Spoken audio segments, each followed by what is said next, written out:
the privacy of life. Advocacy and the environment, social at least environment. So yung habol ko nga, we have our own journey. At siguro, hindi naman kaila sa atin na wala namang mayaman talaga sa batch natin. At ako yung pinakamahirap siguro. No, at that time. At that time, no? Nung pumapasok ako, wala talaga pabasahin. Nag-1 to 3 from Montalban. No? Tapos, kita ko pa yung t-shirt ko doon, nagawag ko sa student council, na protect. No? Ganyan talaga. Ang sapatos ko at that time was 3 na yung gumamit.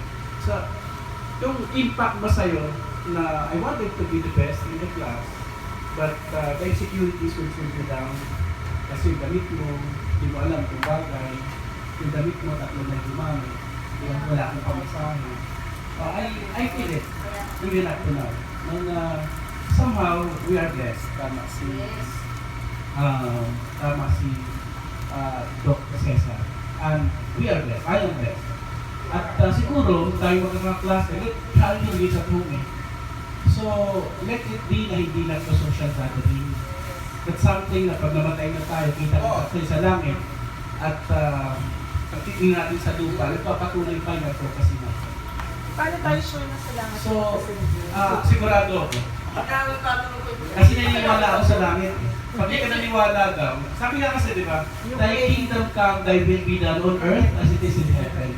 When you are part of making that heaven on earth, certainly you will see that heaven in heaven. Heaven is Alright? Okay.